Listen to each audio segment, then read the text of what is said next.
This is Geek Gab with your host, Dornall, and me, Colonel Warpig. We are back, Geek Gab, for Saturday, March 7th, 2020. And people in the audience are going to raise their eyebrows and ask themselves, did Daddy Warpig, in fact, just call himself a colonel? We know he wasn't in the Army or Navy or Air Force or Marines, or we assume the Special Forces or the Space Force. So is this some kind of stolen valor situation? And I promise you, faithful listeners of this show, that I, your host, am not stealing anyone's valor. I am, in point of fact, a perfectly legitimate colonel with the right and the privilege to attach the title colonel to my name wherever and whenever I please.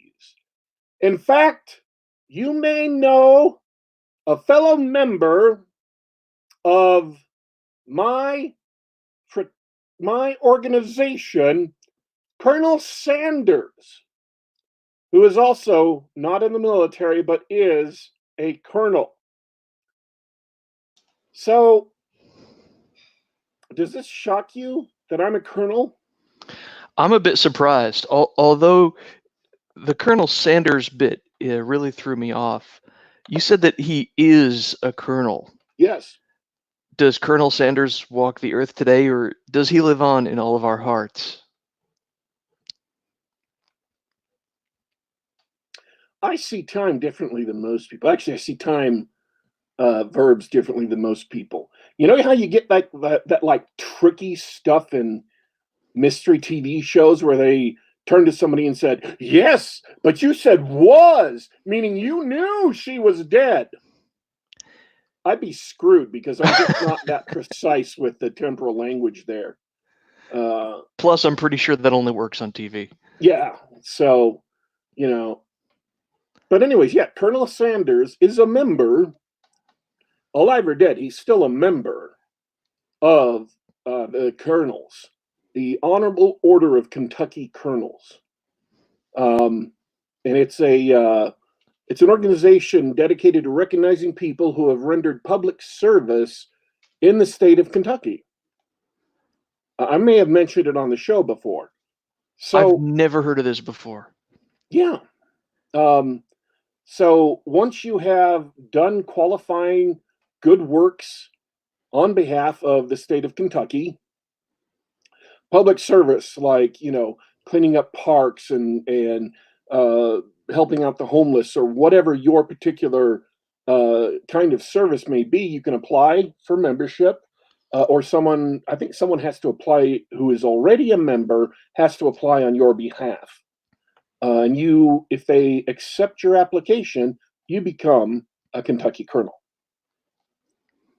Now, wow. The reason why I mention this is because last night while I was looking through some stuff on the internet, and I can't even remember how I stumbled across this, I found out that there is a Scottish tradition where people who own land are entitled to use the title laird, which is to say lord.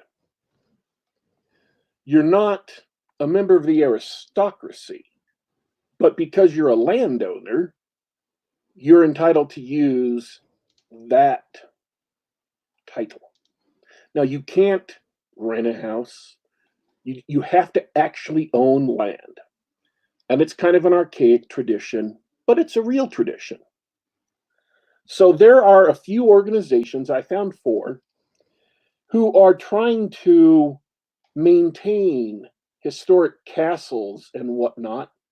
There's also um, a company who produces liquor, a specific rare and expensive Scottish liquor. Um, if you send them money, usually it seems to be about $50 US, they will sell you a 1 by 1 patch of land in Scotland and give you like GPS coordinates for it. Huh. And also send you a big package with it.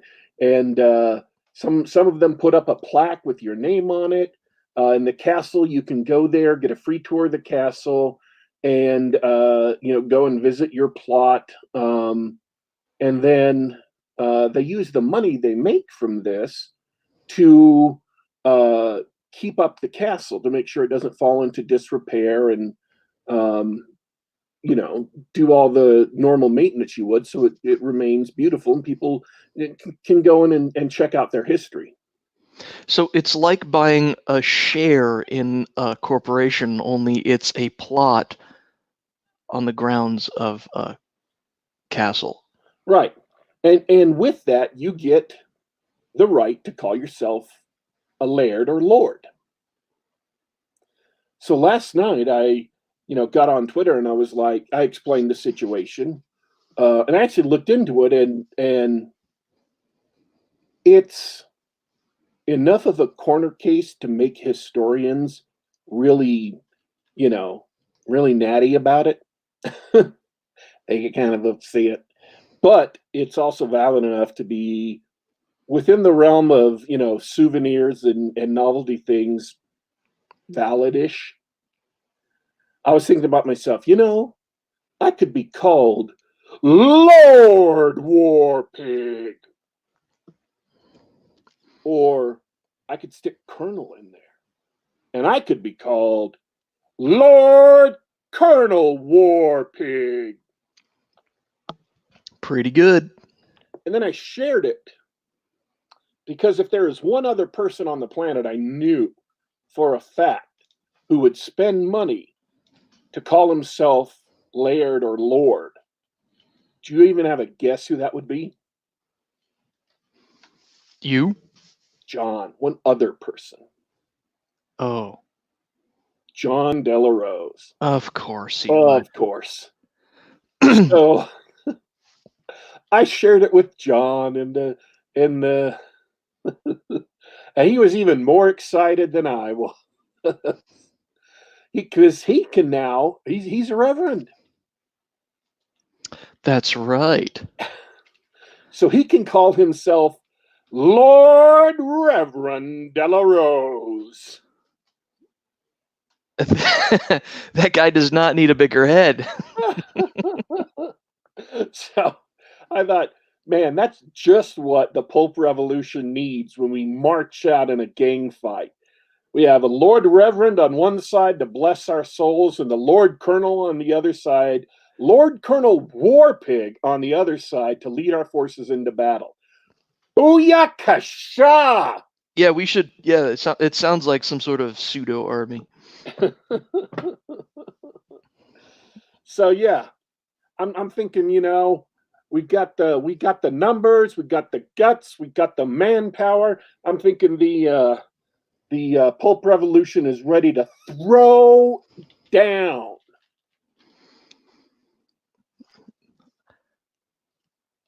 I don't know. I'm trying to figure out what title I would buy if I could just buy one. So That's pretty exciting. I'm still trying to wrap my head around what was the meeting like at the castle. Hey, and I'm not going to do the Scottish accent. I can't. Hey, we're out of money. How can we get some? Well, we could sell off the land. No, we don't want to sell off the land. Okay, but hear me out. Remember that anybody who owns land is a lord, so there's our marketing pitch. Brilliant! Let's do it! No shame. No shame whatsoever. I was legitimately researching this last night. Like, I legitimately read the article by a historian who is really upset by this, who is angry. So I got the most vitriolic take on it, and he had to admit, yes, just people who owned land who didn't have to get a title or anything could call themselves laird. But he says, and it's a tradition. It's not a law. You don't have to be registered with anything. It's just a tradition. But he says, yeah, but it was originally meant for people with estates. And I'm like, yeah, well, that's the benefit of traditions. They can they tend to change. So anyways, I am legitimately, I'm not saying I'm doing it like yesterday, but I'm legitimately considering doing it. My brother-in-law did it, because he's from his ancestors are from Scotland. And when him and my sister went over to Scotland on tour, they went to the castle. They got a free tour. They visited it. They saw the little plot and everything. It was kind of cool for them. Oh, neat. So, I mean, it's a novelty thing, but they're actually helping do some good. And some of these aren't just castles; they're an island or woods. So they're actually helping keep up, an estate. They're helping keep up uh, a natural park that is on Scotland's Registry of Parks. So they're actually doing some good in the world by doing this. So when I become Laird Colonel Warpig, I will let people know. Just answer Simon Hogwood in the chat. That's perfect. And you can be one of those douchebags who go around. It's like, Mr. Warpig. Excuse me. That's a Laird Colonel Warpig, if you don't mind. One of them is called Blackwood. So I'm seriously considering becoming Laird Colonel Warpig of Blackwood. That's a prime choice right there. So, but I will let everybody know. My name is still Daddy Warpig, but this would be titles appended thereunto. And I thought this would be an appropriate opener to the show because it's like medieval and lordish and stuff. And you went to a movie that was sort of, but not entirely medieval and stuff. Sort of, yeah. I got my dad visiting, so and he hasn't learned to hate Disney yet, so we went and checked out the new Pixar film, Onward. Have you seen the commercials, the trailers for this one? Yes, I have. Well, I'm going to give you the basic premise anyway. It's a fantasy world where the main characters are actually two young elves, two coming of age elves. But it's a modernized fantasy world where they sort of everybody lost the gift for magic, so it's elves and centaurs and trolls and dragons and everything, just sort of living together in a modern society. Right. And the two young elves have lost their dad, but they go on a quest to learn a spell to bring him back for a day. All this is in the trailers. That's the premise. Right. And so it's an adventure story. Sort of people in the modern world try and find medieval adventure and magic in the world. And it ended up being a sweet little movie. Nice. That's it. That's it. No, I liked it. It was really nice. It wasn't as much of the older brother is a D&D nerd, and he loves all the old history, and in this setting, the games that they play are historically accurate, unlike games like Dungeons and Dragons and everything are to the real world, where they don't really paint an accurate picture of what medieval Europe might be like. So they sort of use this game as a guideline to try to understand the quest that they're on to find this spell. The spells in the player's guide are actual spells in the world that they can learn to use. And of course, it turns out that the younger one has the gift of magic, and so they go off on an adventure.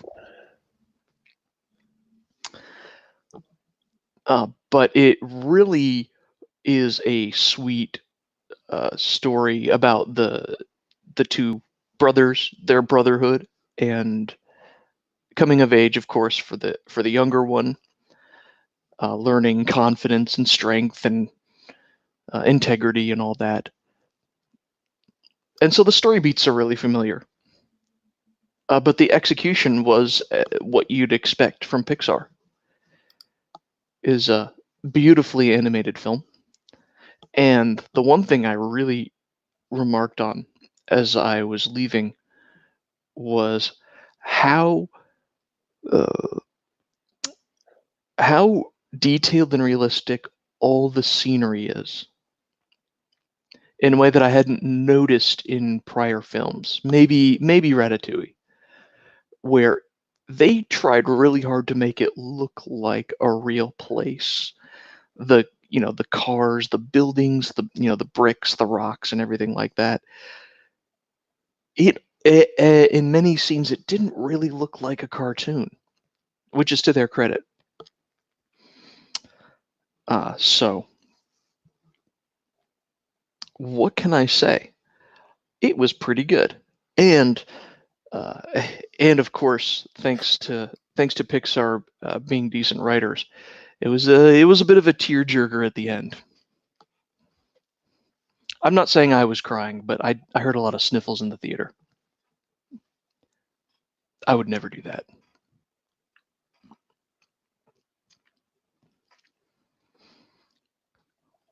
That's it. Right. that is really it. Anything else you want to know about it? I can't think of a single question right now, because basically, if it's a really good movie, there's usually not a lot to say. Yeah, and it was good. I'm not going to say really good. I don't think it'll win Best Animated Film.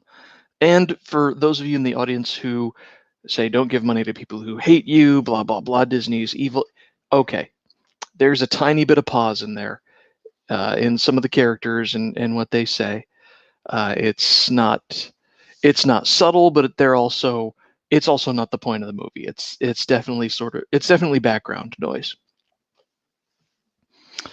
But if you want to hate watch anything, I actually do recommend seeing this film. And for those of you who are fans of outrage, all of the trailers were other children's movies coming up, or other young people movies coming up. Cartoons like Trolls and Scooby-Doo and a couple of other things, obviously geared towards kids or families, and it is all trash.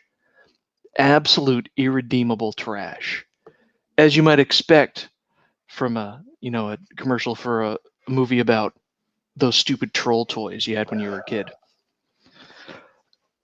And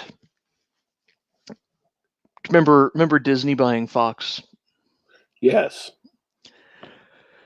Remember how movies always start with a short before the film? Traditional in Disney films, and a lot, it used to be all sorts of films.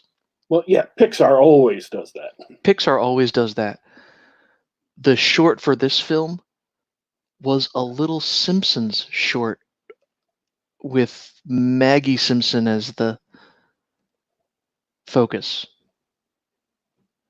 which was a little jarring. When it came up, as soon as the title card came up, my dad was even like, "Wait, really?" And I gotta say, it was terrible. If you want to hate watch anything, go see this movie. You're gonna enjoy the actual movie, but the film and the short ahead of it, absolutely terrible, unredeemable trash. Irredeemable. The Simpsons hasn't been relevant for 20 years. And yes, and the Simpsons themselves, not to mention the subject, the actual cartoon itself, is not really geared towards kids at all. It was something, I guess, made to make adults chuckle. That's entirely the wrong movie to stick it in front of. Yeah, terrible, terrible idea. Terrible execution. There were there were almost no jokes in the short. There was one joke that was actually very funny because it had to do with like a train going away, but of course it's in a little playground, so the train just comes back around and everybody has a laugh. But anyway, so yeah, there's plenty to hate watch too, but the film itself was good. All right.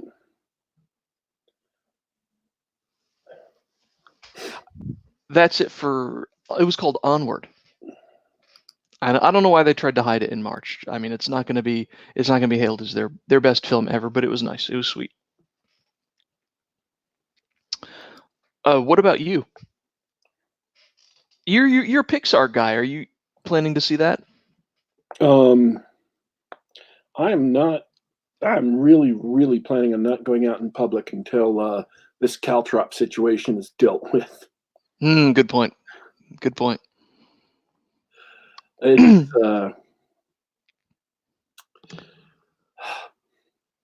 Well, that's understandable, and don't be too sad. This is one you can watch at home on TV. It's all right. oh yeah, I have Disney Plus still Hey, because like everybody in the world, when you subscribe to a streaming service, you watch what you got it for, and then you forget about it for the rest of your life. And it's just $5 that you pay for forever without remembering why. Because unless you are so poor that $5 is actually a meal that you will miss if you don't have it, it's not that big a deal on your paycheck.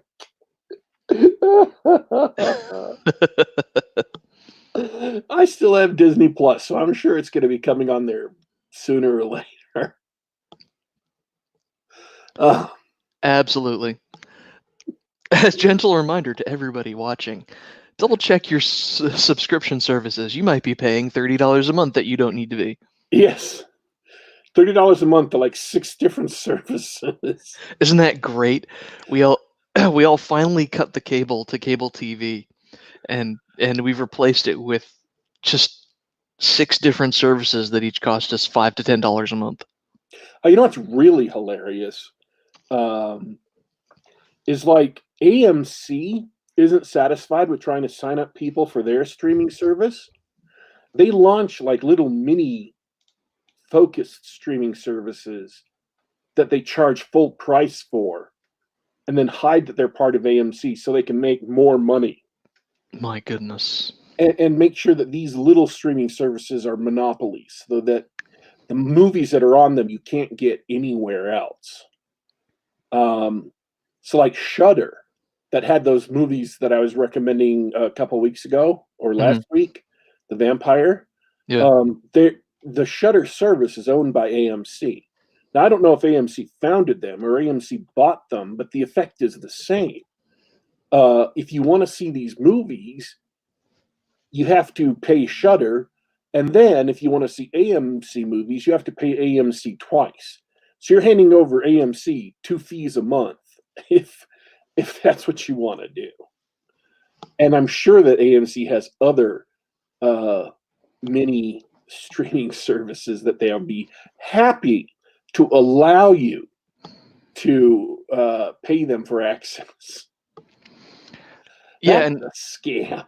it's total scam. And Simon Hogwood asks, "Isn't that what we all wanted?" Though not quite, not quite. I think in Shudder's a good example of something that people want, right? Hey, you know what? I love horror movies. Just give me a service so I can watch all these old classics and whatever whenever I want. But I'm not the only one who said, 10, 20 years ago, even 20 years ago, hey, why am I paying so much for all these cable channels? Because the cable companies, in order to be viable, they had to bundle 40 channels you didn't want with the 2 that you did want. Everybody wanted, back then it was like, yeah, I want CNN and AMC or or they had 2 or 3 channels they wanted. We really just wanted an a la carte cable network. And instead what we got is the whole everything fragmenting with all these different streaming companies trying to hoover up all the rights to things that people want to watch. It's a bit of a mess right now. Yeah, and people are finding out, companies are finding out that they have huge libraries of shows that are essentially worthless in terms of streaming. That they have to peg the success of their personalized streaming service just for them on one single franchise. And I don't think that's a viable long-term strategy. I don't CBS All Access. It's 100% Star Trek, right? Right. And so that's not a viable long-term strategy. Sooner or later, they're going to have to get together with somebody else to stream, because there are a lot of shows that CBS has done that I'd like to see again, or I wouldn't mind streaming, but it's not worth Now paying. that's interesting. That's a really good point, because when I think of all the shows that CBS has really leaned on over the years, it's those weekly dramas that Right. I mean I hate to say it, Matlock, like aimed at an older audience, like the old type people of shows. old people shows, like they're gonna watch the news after dinner, and then they're gonna leave it on, and oh, The Good Wife is on. I like this show. I'm gonna watch that sort of thing. Matlock, Murder She Wrote. I mean, Murder She Wrote is a great show. I loved it when I was little, and I wouldn't mind being able to stream it if I was interested. And there are a lot of other CBS shows that are great, but people are not going to pay for shows like that. No, Um, like even you expressing, "Hey, I liked that show." If someone gifted you a boxed set, DVDs with the entire series available for you to watch, you'd appreciate the gesture, but I mean, you wouldn't be really excited about that. You wouldn't. It's not a service that you'd pay for. no, it's not a service I'd pay for. Now, if I was already paying for a service, like, say, Netflix, um, I'd be happy if that was available, like Barney Miller. I'd love to have access to Barney Miller to watch some episodes of Barney Miller or the Rockford Files. These are some classic shows. Mm. Barnaby Jones. I wouldn't mind being able to watch those again, or even some older shows that I never got a chance to watch because they were before my time, like Starsky and Hutch, or Kojak. I'd love to have a chance to kind of get caught up on the culture that was around before I could really be immersed in culture, the 70s. But I'm not going to go out and pay for a streaming service to be able to watch, you know, 70 hours of Kojak. So they're in a bind. They're in a tough spot. And a lot of them are going to be finding themselves with a very short-term strategy. Mm. Netflix was doing its best to assemble a large online streaming library, which is where I think it's the natural spot for the market is going to be an oligopoly, like 3 or 4 services that each have huge parts of the pie, with maybe 1 or 2 Disney-like services off to the side because they can. Because Disney's got Pixar and Fox and now Hulu. So they got Disney for all their kids' stuff, and then they can stick any adult stuff on Hulu. But you turn around and go, but what really happened was Netflix started, it had a kind of a big library. They were always struggling with Hollywood because Hollywood was getting really pissy about stuff. They didn't like the fact that they weren't in charge and calling the shots anymore. And so they all wanted to call the shots. All the studio execs wanted to call the shots. They went out and each of them created their own streaming service. And now they're going to find out that their streaming service, not only is it dependent on one single franchise, it's also dependent on original shows, and largely original shows set in that franchise. And so far, they've been disastrous. I mean, how disastrous has Star Trek Discovery and Star Trek Picard been? Yeah, not very popular. And they had to do it just to keep the streaming service going, as you said. Yeah. I've been watching Star Trek Picard. I think the last couple of episodes are coming out in the next week or two. So when the series is over, I'll do a review of the whole series. Red Letter Media has been doing a review every couple of episodes. If you want to watch their take on it, it's kind of amusing to see when, like, Mike is the one who's really interested in dissecting it, but he kind of misses a lot of the episodes. And Rich is watching it with this sense of dread, and he doesn't even want to talk about it. And he's like he's being dragged in to watch it and beaten up. It's torture. He's being forced to watch it like Clockwork Orange style. Wow. So it's amusing to see, but yeah, I've been watching Picard, and when it's actually over, we can talk about it on the show. Okay, yeah, I look forward to your take on it. I've never really been a huge Star Trek fan, so it's always fun to get people's perspective on it. But I think what you're going to see is all of these, this plethora of streaming services is a temporary situation. It's just not viable because people aren't going to be paying that much money for it. We're going to hit an economic downturn. I don't know how big, but it's coming right now. I mean, we're probably in for a cyclical recession anyway, and I think that the economic disruption caused by the Wuhan flu is going to probably, cause a lot of disruptions on its own and make things a little bit more difficult, which may make people more willing to spend on entertainment. But at the same time, you have to actually deliver entertainment. People are not going to want to spend money on white guilt streaming services. They're not going to want to spend money on political statements. People who are kind of hurting either because of sickness, death in the family, economic dislocation, whatever, they want actual real entertainment. And I've just gone completely into left field here with a whole bunch of speculations added upon speculations. So let me back up out of the morass I got myself into again. And just go back to my central thesis, which is all of these many, many, many streaming services can't last for long. I think we're going to see inevitable failures and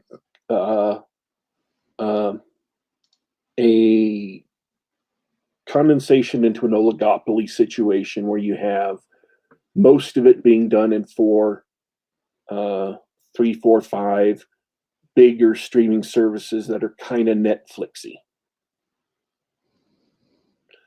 And all of them are going to have to focus on original content above and beyond any catalogs they have. And the smaller competitors are going to have to get hyper specific with what they offer. I don't think you're far off the mark there. If I could get vulgar here for a second, it's going to be like porn. If you're not one of the big boys who grabbed a big name before online porn even started, or one of the medium boys who grabbed a name at the very beginning of online porn, then you're one of the tiny, tiny fractions of a few who are scrabbling around with hyper specific fetishes. That's a disturbing parallel. I think it's pretty appropriate. Well, anybody looking at how online media works, or even just media in general, because that's how it was for the pulp magazines back in the 20s. Everybody's fragmenting. Everybody's fragmented. You had big names who got away with, like Weird Tales. They got away with doing a bunch of different stuff, but then everybody else, in order to compete, who came in later, had to get more and more and more hyper specific just to find an audience. So it's not like it's a new phenomenon, but I just think you're going to see the bigger boys, the bigger studios are too fragmented. They're going to have to consolidate, and then little guys, if they want to go it alone, are going to get more hyper specific to compete, like Shudder. Let's flip back to the chat. Good afternoon, and let's give a good afternoon to Simon Hogwood, Jackson Anderson, JB14, and Emmett Fitzhume, who just joined us. No questions in the chat. We have 8 people listening right now. It's a quiet day. They're all contemplating the wisdom. I'm discussing this quietly and not loudly, because there's nothing to yell at. I'm just watching it play out. I'm watching a lot of things play out right now. And I'm off in my corner doing my little thing, getting stuff ready so that when it launches, things are going to be very different. I got stuff so secret, I haven't even told myself about it yet. That's a neat trick. Mental walls. So, that was an entire subject detour I did not expect to take. That's why we do the show. So it's because you never know. We always have unplanned time when we do the show. We know we're going to talk about this and that, and then we allow time for detours. But I think you had one other thing you wanted to talk about. Don't let his talk fool you, kids. Sometimes the entire show is unplanned time. He's sitting there trying to act like, oh yes, we always have something planned, but we always leave a little extra just in case. That's usually true. That's mostly true, especially if we've got a guest. But no, there are some times when we sit down and start the show and we have no idea what's going on. To be fair, I rarely know what's going on. Well, I went and saw Jumanji, The Next Level. Oh, yeah? It's the sequel to the last Jumanji. Well, first of all, I've only vaguely remember them making a sequel, but I thought that was from last year. It was. It came out in December. And it was hugely popular, made a ton of money. Everybody talked about it and was all excited about it, and then it seemed to kind of fade away. Well, apparently it just faded away by staying in theaters and continuing to make money. Huh. Which, by the way, folks, anybody listening to the audience who wants to be a writer or make movies or music or whatever, if you can arrange that kind of fading away, that's the best fade away possible. Come out strong, make a big career, and then fade away into people buying your records quietly for the next 30 years. Yeah, that's the good kind of fading away. So yeah, it's just there. Every time I check the theaters to go see what movies are there, Jumanji is just staying in there. I mean, it loses show times every week, 1 or 2. But people are still going and people are still paying money. And I know that because I'm one of the people who went and paid money with a good friend of ours from Salt Lake City. So what can I say about Jumanji? I really liked the last Jumanji. We did talk about that on the show. I'm absolutely, utterly certain of it. where it's kind of a video game, and they were sucked inside the video game. And this one, if you saw the trailers, you know what it is. They're sucked inside the video game again, and some additional people are brought along. It's not quite as good as the first The Rock Jumanji, but it was still enjoyable as heck. It was a fun quest adventure. You see how the show is kind of linking together there? Every show's an adventure. No, I mean this one in particular. So yeah, I mean, people get switched up in different bodies and have to do different things. The game's been updated. This is like a sequel game, so all their powers got changed a bit. They're in entirely new environments, facing entirely new enemies. They went in thinking, oh yeah, we did this Jumanji thing before. We know exactly what's going on, and then they find out that they don't know anything of what's going on. They have to do stuff differently. Characters are. It was fun watching the characters. You know, they got over being assholes in the last movie, and they're more fun to be with, and I enjoyed it. Danny DeVito's in it. He turns in a good performance, and if you like Danny DeVito, which I do, he's fun to be around. Ouch. Sorry. And Detective Murtaugh, which isn't his real name. Why can't I remember his name? Oh, I don't know. I'm gonna have to go to IMDb to help you out. All right, help me out. It's the other really old guy that's in it from the Lethal Weapon series. Danny Glover? Danny Glover. Thank you. Good grief.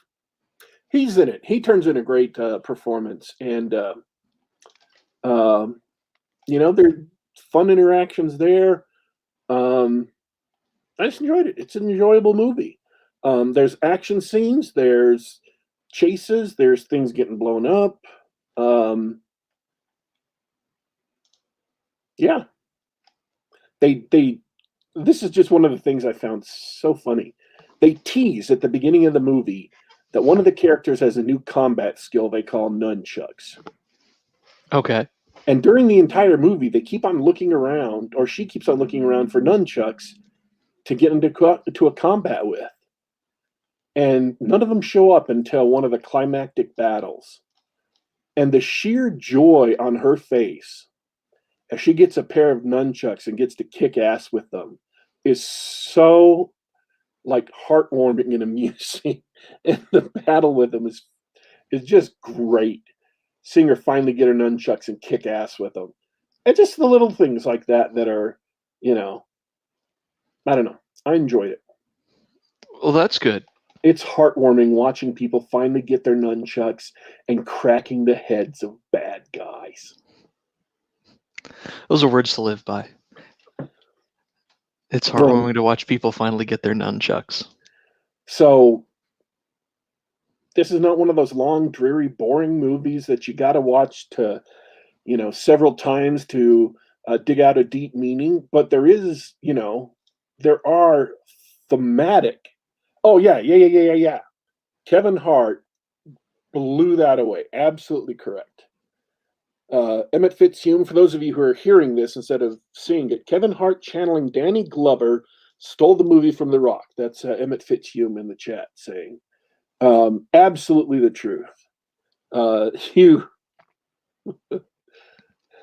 got to see The Rock acting like Danny DeVito, and you got to see Kevin Hart acting like Danny Glover. And that was just amusing, the whole show. And there are lots of things like that. Aquafina is in this, and just her name annoyed me so much that I haven't really liked her in much of anything. Wait, that's a brand of bottled water. I know. It's like a street name or a whatever. It's AWKWAFINA, Aquafina. That's all right. I've got the IMDb up. Nora Lum is an American actress and rapper. That's her rapper name is Yes. a brand of bottled water. Um, Is that some sort of ironic thing? Is I it tongue in cheek? I don't know. Don't even care. But that name annoyed me so much. I haven't liked her, even just hearing about her. Oh yeah, Aquafina's in this new show.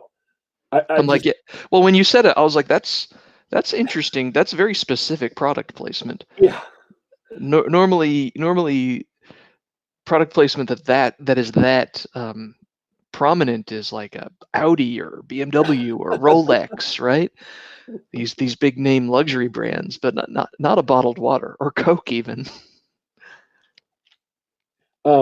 So um, she actually does a fun job.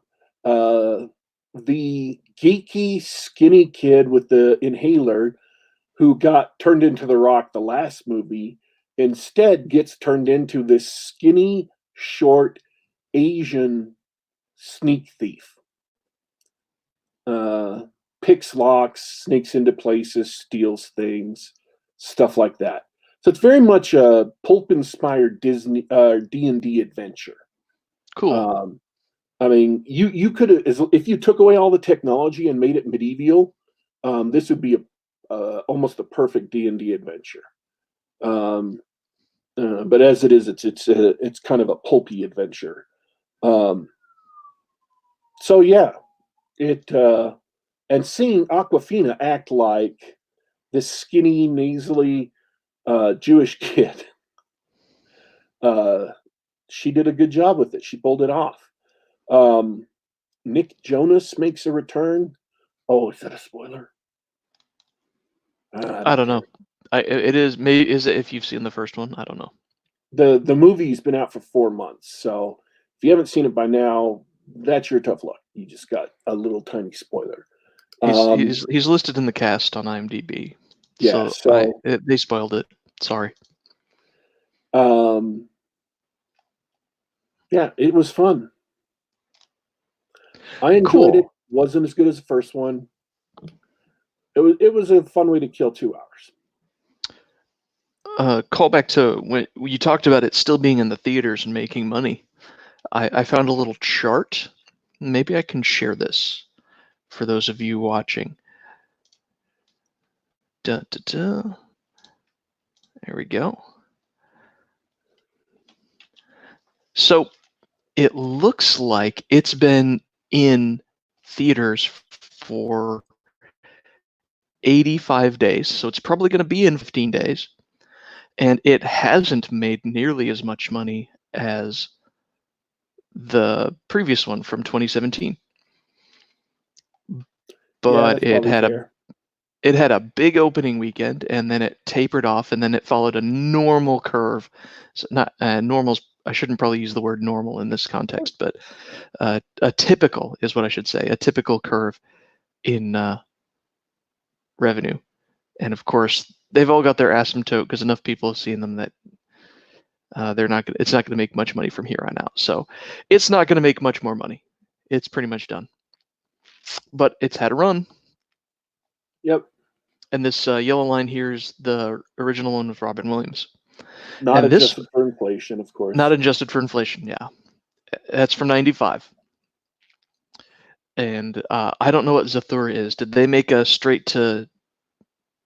No. Zathura is somebody said, well, man, Jumanji, which was a board game, the original, did so well. We should make another movie just exactly like that. So they made another movie with Dax, uh, the sidekick to the jackass guy, who also showed up in like Men in Black. Uh, anyways, he's an actor, and uh, only instead of being a jungle themed board game that gets you trapped and other stuff, it's a sci-fi board game. I haven't seen the movie, so I'm interpolating from trailers that I saw 10, 15 years ago when it came out. Oh, I see. Yeah, it came out in 2005, and it made Yes. basically... It actually lost money. That's what it was. It was a sci-fi clone. It wasn't a ripoff because it was the same studio. Mm-hmm. It was a sci-fi clone of the Jumanji situation. Like they start playing it and their house turns into a rocket ship and takes off into space. And whenever they run into an obstacle on the board, like an asteroid or a meteor swarm, the meteor swarm comes and pummels their house/rocket. Directed by Jon Favreau and not starring Robin Williams, which explains why it made no money. Yep. Okay. Well, that's cool. I'm glad to hear that it sort of Jumanji had a full run. I'm glad that you enjoyed it. I'm glad that other people enjoyed it. Ow. I don't have any questions about that. You don't? Not a single one? Well, okay, something just came to mind. Now that you asked. You mentioned everybody but Jack Black. Oh yeah. Is he done? Is he no longer entertaining? No, he was in there. I'm trying to remember who got Jack Black's body. Oh, the athlete, the black football player who got thrown in detention with them became Jack Black and had to read the map. So Okay. He didn't have as much to work with as everybody else did, because basically he had to pretend to be a black kid and have an urban accent and say some, you know, Black football player stuff yeah, as Jack Black. without going so far with it that it would get the movie picketed or Yeah, that's an awkward role to play. Yeah. Because it wasn't parody like Tropic Thunder was parody, right. where the Robert Downey Jr. could turn it up to 11 because that was what they were parodying. He had to play it sincere. Yeah. So, I mean, he did a good job. He really did play that character. He played the athlete the way the athlete actually was. So he was an actor. He played that part and nailed it. It's just that he got overwhelmed because you had a bunch of other people there who all had more colorful parts to play. Like The Rock standing there, scratching his head and acting like Danny DeVito every 5 minutes. What? We're in a video game?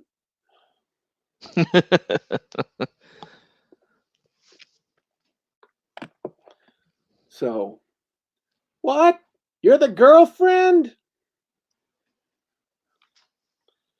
It so I will say what Jack Black did was actually a really good thing. He turned in a great performance without being able to mug for the camera. He turned in a quiet, solid, good performance without being able to mug for the camera. So he was a pillar rather than,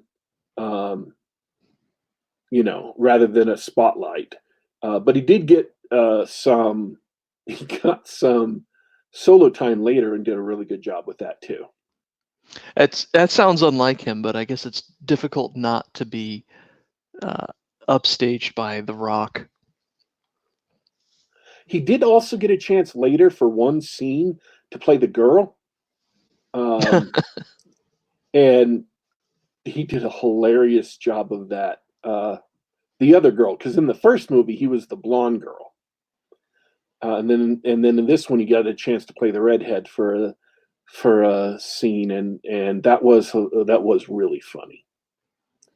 So, yeah, couldn't really stand out, but he still did a good job. Cool. So, Oh, yes. Bradford Walker said Karen Gillian is still looking good. She absolutely is. I would second and third that comment. And unless there are any objections, motion passes by acclaim. Oh, hang on.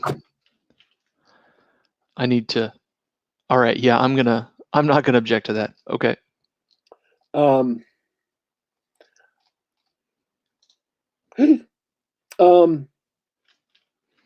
Hey, man. I think you're done talking about Jumanji. We're done for the show. Indeed. Well, it was fun talking about some movies and whatever came up. It's cool to have everybody in the chat hanging out. Good luck on the manuscript. We have our Pulp Rev writers hanging out, writing in the background as they listen, and I really appreciate everybody who listens later. Really happy you guys listen to us when you're writing or driving or whatever. It's really good knowing you're out there listening. And I'm done for this week. You're done. That's it. You're spent. I'm spent, man. Gotta go over to your half couch and just lay down. All right. This is my turn. It's my turn. Take it away. This has been Geek Gab for Saturday, March 7th, 2020. I want to thank everyone who listened live and participated in the chat. And I want to thank everyone who will listen to us later. You can catch us on youtube.com/geekgab. That's youtube.com/geekgab. You can catch us on the Google Play Store. You can catch us on the Apple iTunes Store. And you can catch us on soundcloud.com. Just do a search for Geek Gab, and we will be available on the device of your choice. We have been Dornall, and of course me, Colonel Warpig. We're signing out for today, but don't you worry, don't you fret. We will be back.